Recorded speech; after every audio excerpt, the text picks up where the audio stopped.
In Module 4, Lesson 3, we're going to look at a few ways to deal with this tricky word of.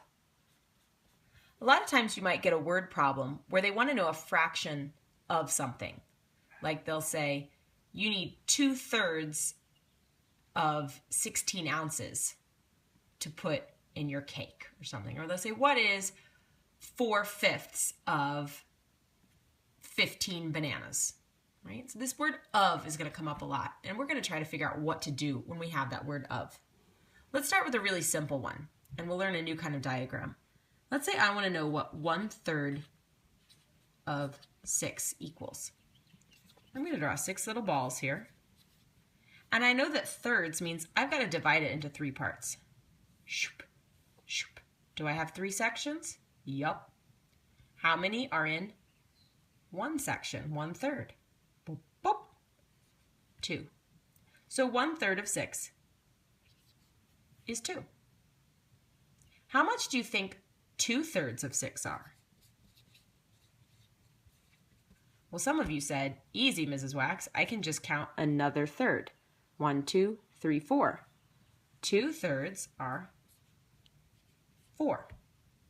But some of you are clever, and you said, well, if 1/3 is 6, 2/3 has got to be times 2.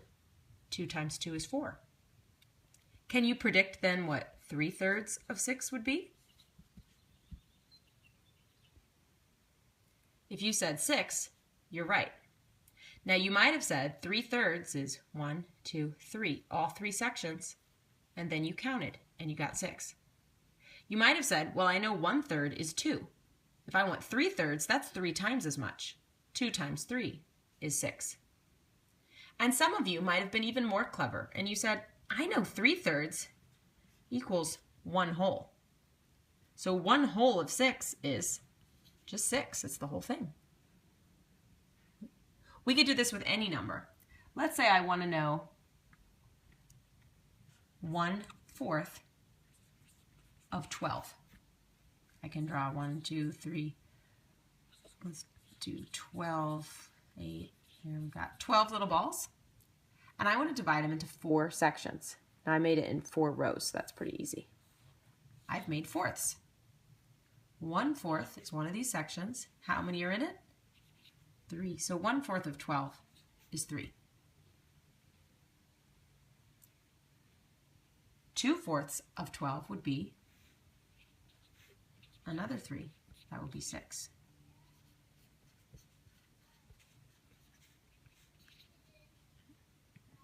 And I could keep going with 3/4 and 4/4. I might also stop and notice that 2/4 I know is equivalent to 1/2 because we've done that a lot. And even if I didn't know much about math or fractions, if I asked someone, what's half of 12? They would probably know that that's 6. This also works when you have word problems. Let's sing some erasing music.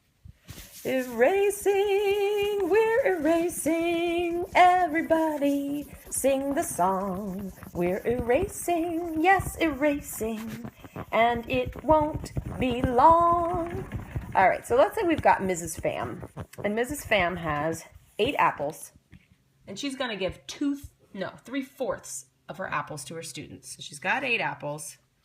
She wants to give 3/4 of the 8 apples to her students. So what is 3/4 of 8? 1, 2, 3, 4. 1, 2, 3, 4. That's 8. I want to divide my 8 apples into 4 sections. And what I'm asking about is 3 of those 4 sections. So this much. 1, 2, 3, 4, 5, 6. 6. She gives away 6 apples. Easy peasy. We could also do this one with a tape diagram. The tape shows the whole amount of apples, which is how many? 8. Okay. And we need to know what 3/4 are. So let's make this into fourths. We know that we've taken 8 and we've divided it by 4. 8 divided by 4 equals 2. So each one of these is 2. But I want to know what 3/4 of it is. So 3 of my 4 sections here. 2, 4, 6. 6 apples. 2 different diagrams, same way of doing it. But here's a question. Is there a more mathy way of doing it?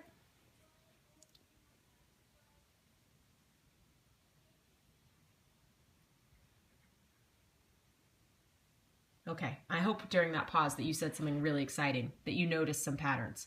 Hold that in your thought and continue thinking as I show you a couple more tape diagrams, and then we're going to get to the math trick. We could use a tape diagram to show just about anything. Let's try 3/5 of 35. Getting a little bit harder numbers here. So the piece of tape is my whole amount. What's my whole amount? 35. I need fifths. So I'm going to divide this into 5 pieces. 35 divided by 5. And what I'm trying to figure out is what 3 of the pieces add up to. So let's take 35 and divide it by 5. You know your math facts, so you know that's 7. Each of these guys is 7. I want 3 of them, 3/5. So 7 plus 7 plus 7, or 7 times 3 equals, you got it, 21. 3/5 of 35 equals 21. A tape diagram is also great when we don't know what our whole amount is. What if I told you that 2/3 of a number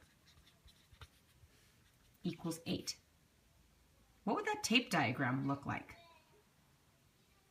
Well, we need a piece of tape that represents our whole amount. What is our whole amount? We don't know. We just know it's a number. So we'll label that as a question. I need thirds, so we divide it into 3. And I want 2 of the thirds. 2 of the thirds is equal to 8. What does 1/3 have to equal? What does each of these have to be? If you said 4, you're right, because 4 plus 4 is 8. And I know that my third here has to be the same as the other one, so it's 4 also. So what's my whole amount? 4 plus 4 plus 4, or 4 times 3 is 12. 2/3 of 12 equals 8. Who's ready for the big math secret? I knew you were. Sing the erasing song while we get ready. Erase, erase, erase, erase. Erase, but don't erase your face.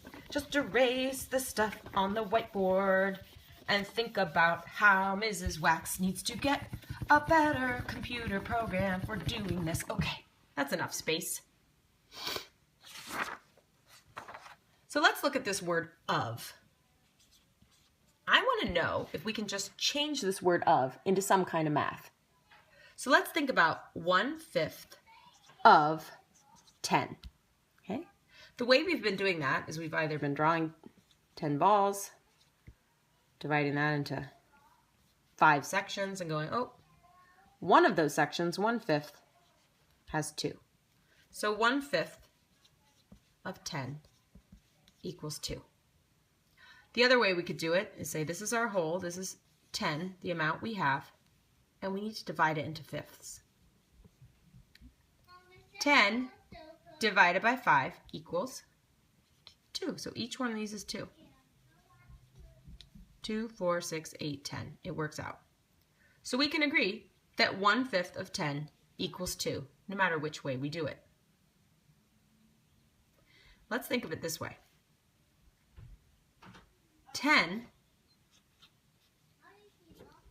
is really 10 over 1. Or you could say that's another way of putting it. Because my denominator tells me my type of unit. 1 means it's a whole number. How many do I have? I've got 10. Multiply across. 1 times 10 is 10. 5 times 1 is 5. Now, if you're uncomfortable with what I just did, if you're like, Mrs. Wax, why did I multiply across? Let's step back and try it another way. We know that times means something's happening over and over again, right? So 1/5 is happening 10 times. 1/5 plus 1/5 plus 1/5 plus 1/5. Oh my goodness, this is going to take a long time. 1, 2, 3, 4, 5, 6. Oof. That's 7 times. That's 8 times. That's 9 times. Oof, that's 10 times. 1/5 happening 10 times. Add those all up. 1, 2, 3, 4, 5, 6, 7, 8, 9, 10. And I get 10/5. 10/5, 10/5. So if you don't want to add those all up, we can actually just multiply across like that. Now we learned that fractions are really division. So I could call this 10 divided by 5 equals 2. If you're uncomfortable by what I just did, think of it this way. 5/5 equals a whole, right? 10 is the same as 5 plus 5. Okay, so I've got 5/5 2 times. It's 2. Go back to our original problem. 1/5 of 10. I can get the same answer by taking 1/5 times 10.